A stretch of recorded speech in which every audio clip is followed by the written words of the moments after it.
उस समय की गाड़ियों से दुनाली जो बाहर निकाल के चलते थे, उन लोगों पर तो अंकुश लगा है।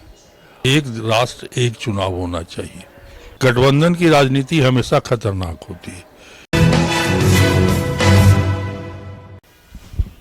लोकतंत्र के इस महा उत्सव चुनाव के अवसर पर गया जी हम पहुंचे हैं।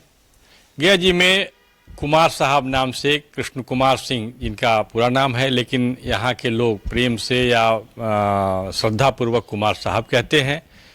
आप एमएलसी भी थे इस क्षेत्र के और इस क्षेत्र को बहुत नज़दीक से देखा है। उस कालखंड से आपने देखा है जब लोकतंत्र को प्रौढ़ होने की स्थिति थी। 1962 में शायद आप पहली बार मतदान आपने किया था।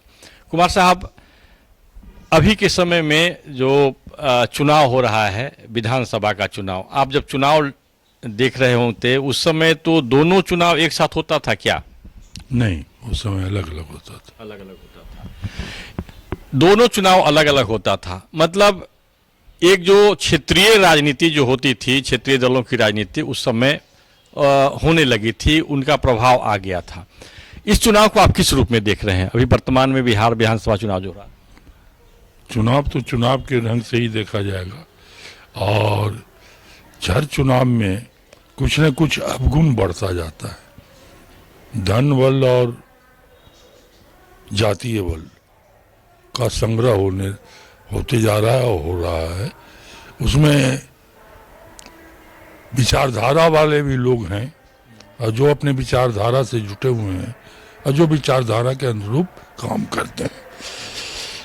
और मुख्य चुनाव एनडीए और महागठबंधन, जो इंडिया गठबंधन देश में बना, लेकिन बिहार में आते आते वो पुराना ही महागठबंधन हो गया, यार अर्थात कांग्रेस का अस्तित्व विलीन हो गया। क्या ही चुनाव है ये। अभी के समय में जो जिस प्रकार का जो स्तरीकरण हुआ है और जिसमें इसको सामाजिक स्तरीकरण कहते हैं, जिनकी आकांक्षा जगी है, तो इसको किस रूप में आप देख रहे हैं? जो जातीय गोलबंदी जो हो रहे हैं, इस होने का प्रयास किया जा रहा है, इसको आप किस रूप में देख रहे हैं? मैंने पूर्व में ही जवाब दिया कि जातीय गोलबंदी कुछ नेताओं का हो रहा है, नेताओं के द्वारा हो रहा है। जनमानस में और राष्ट्र प्रेमियों के साथ और बटोगे कटोगे के नारे वाले पर इसका असर कुछ अस्थायी रूप से होता है, लेकिन उतना ज़्यादा प्रभाव मुझे नहीं दिख रहा। आपको स्मरण होता होगा कि पहले जब चुनाव होता था इसमें कार्यकर्ताओं की भूमिका महत्वपूर्ण होती थी।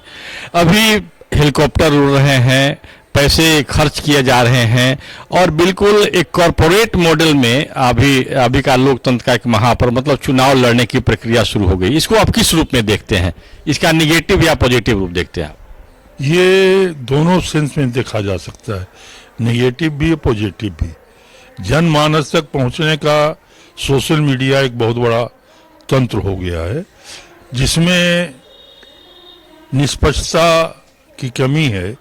लेकिन सोशल मीडिया के साथ साथ जो कार्यकर्ताओं में पहले लगन रहता था, वो भी इस आर्थिकरण में वो भी कहीं न कहीं इस अर्थ की राजनीति से प्रभावित हो रहे हैं। क्या आपको ऐसा लगता है कि भारत का जो सेटअप है, डेमोक्रेटिक सेटअप, जो लोकतांत्रिक जो संरचना है या प्रवृत्ति है, अमेरिका की तरह होते चला जा रहा है? ऐसा कुछ लग रहा है क्या आपको? अमेरिका का उतना विश्लेषण नहीं किया है। दो दलों का, अमेरिका में दो दलों के बीच में चुनाव होता आता है, डेमोक्रेटिक और रिपब्लिक के बीच में।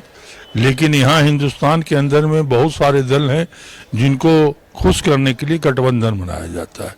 गठबंधन की राजनीति हमेशा खतरनाक होती है। एक दलीय, दो दलीय, तीन दलीय राजनीति से ही देश का विकास होगा, क्योंकि लोग निश्चित चुनाव, और भारतवर्ष एक चुनावी देश हो गया है जहाँ प्रतिवर्ष हमेशा किसी न किसी चीज का चुनाव होते जाता है। बिहार को ही देखिए, लोकसभा हुआ, अभी बिहार विधानसभा होने वाला है, फिर पंचायत स्तर का चुनाव होने वाला है। तो इस तरह से इसलिए भारतवर्ष चुनावी देश में परिणत न हो, एक श्रेष्ठ भारत बनाना है, एक ताकतवर भारत बनाना है, तो एक राष्ट्र एक चुनाव होना चाहिए।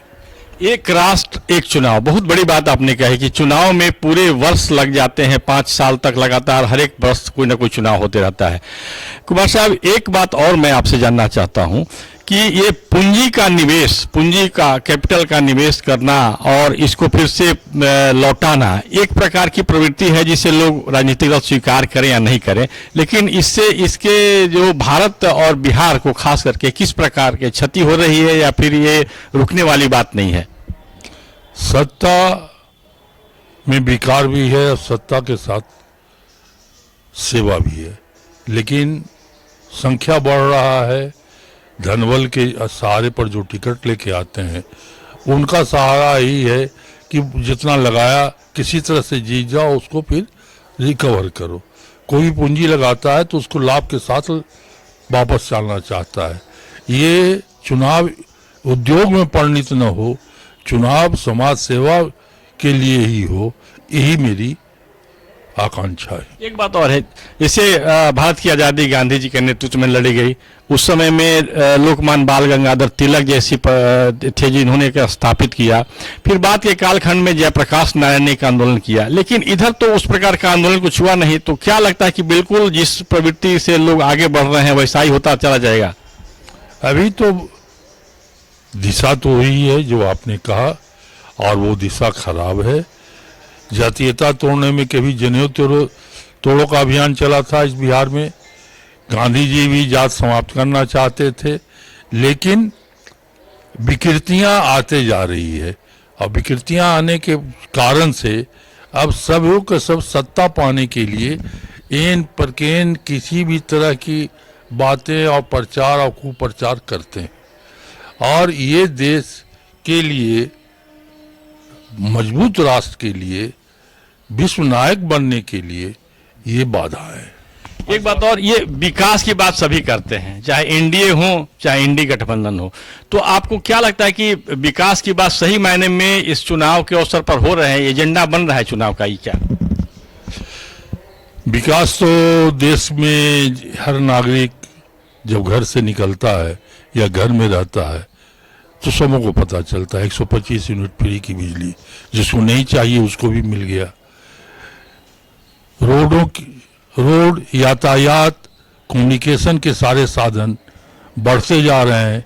अब एयरपोर्ट पर जहां कुछ लोग चढ़ते थे और एयर टिकट पॉकेट में रख के चलते थे, उनको आज बेवकूफ समझा जाता है, क्योंकि कोई भी किसी भी समय एयरपोर्ट का और वायुयान का उपलब्धता उनके लिए है और उपयोग कर रहे हैं।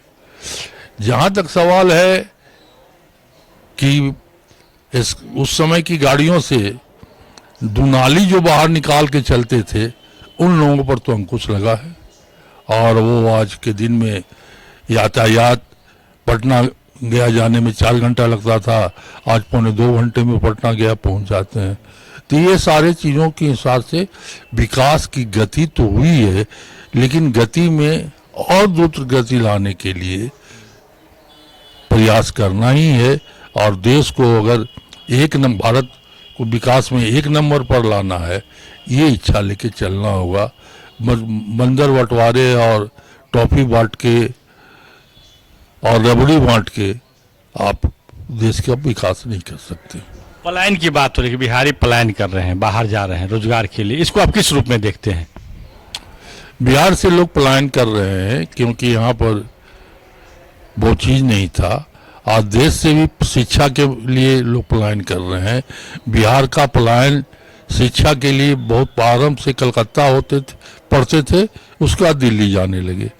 अगर उठा के देखा जाए तो राजनीति और जो भी एडवोकेट बनते थे, बैरिस्टर बनते थे, वो लंदन जाते थे।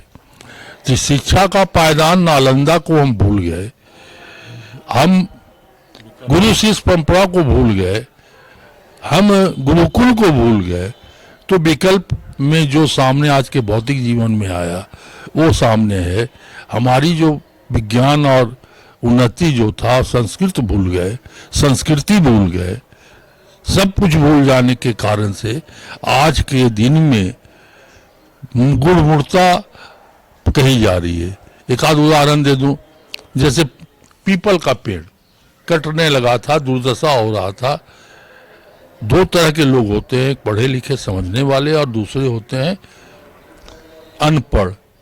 वो लोकाचार का पालन करते हैं, इसलिए कह दिया गया कि पीपल के पेड़ के नीचे में ब्रह्मपिशाच रहता है, अगर गंदगी फैलाओगे तो तुमको ब्रह्मपिशाच पकड़ लेगा। लेकिन ब्रह्मपिशाच पकड़ लेगा ये सत्य नहीं था, और इसी को लेके चल गए। लेकिन पीपल का पेड़ सबसे ज्यादा वायुमंडल को अच्छा बनाता है, स्वच्छ बनाता है, उसको हम भूल गए, क्योंकि पढ़े लिखे लोगों से अनपढ़ लोगों की संख्या बढ़ गई।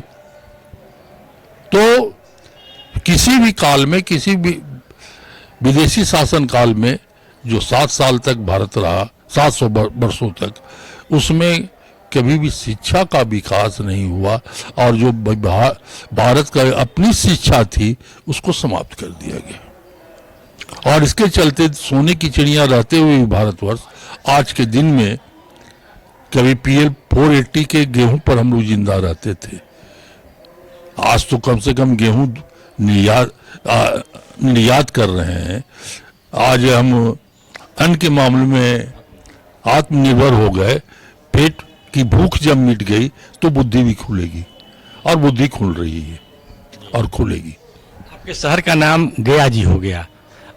इस चुनाव में आप अपने शहर को किस रूप में देख रहे हैं? शहर का नाम गया जी आज नहीं हुआ। बचपन काल में जब ट्रेन से आते थे या कहीं जाते थे तो कहाँ बाबू घर है, तो उन लोग संशोधित करता था गया नहीं, गया जी। गया जी की एक परिभाषा है। परिभाषा ये है कि गया शहर में जहाँ तक शरीर है हमारे गयासुर का, जिनके नाम पर इस शहर का नाम पड़ा, उनकी पवित्रता को देखते हुए गया को बांट दिया गया था। वो क्षेत्र गया जी कहलाता था। वो क्षेत्र है दक्षिण दरवाजा, पूर्व में फल्गु नदी, उत्तरी दरवाजा और उत्तर, दक्षिण और पश्चिम, जी 3 दरवाजा का बनाया हुआ है, और फल्गु नदी पूरब में है। इस तरह से गया शहर का हमेशा, उसको हमेशा गया जी कहे, और कहते हम लोग बचपन से आ रहे हैं, कोई नया नहीं हुआ है। पूरे शहर को गया जी कह देना औचित नहीं है। ये कुछ फल्गु में रबर डैम बनाने जैसा है। गया जी को किस रूप में देख रहे हैं? क्या चुनाव में गया जी का कुछ की चर्चा हो रही है? गया जी की कोई आकांक्षा तो होगी, उसकी आकांक्षा की बात हो रही है क्या? गया जी की आकांक्षा है स्वच्छता, ट्रैफिक जाम से मुक्ति, रोडों पर बढ़ते हुए अतिक्रमण से मुक्ति, यातायात की सुगमता। ऐसे सारी सुविधाएं मिल गई, एयरपोर्ट भी मिल गया, NH भी है गया, सब कुछ हो गया। लेकिन NH पहुंचने पर कितना समय लगता है, वो समय बचना चाहिए समूह को, और अगर बचेगा तो उत्पादकता बढ़ेगा और लोग बढ़ेंगे। जातीयता जितना घटेगा, हम लोगों ने बहुत फैक्ट्री चालू की गया में, और सारी बंद कर देनी पड़ी। आप वोट करेंगे कि नहीं? बस वोट करेंगे। मताधिकार सबसे बड़ा मेरा लोकतंत्र में हथियार है, और उस हथियार का उपयोग हम अवश्य करेंगे, अवश्य करेंगे। अपने लोगों को भी बोल जाएंगे? सबको बोल दिलवा रहा है। बहुत बहुत धन्यवाद। हमारे साथ थे कुमार साहब, जिन्होंने गया को बहुत नज़दीक से देखा है।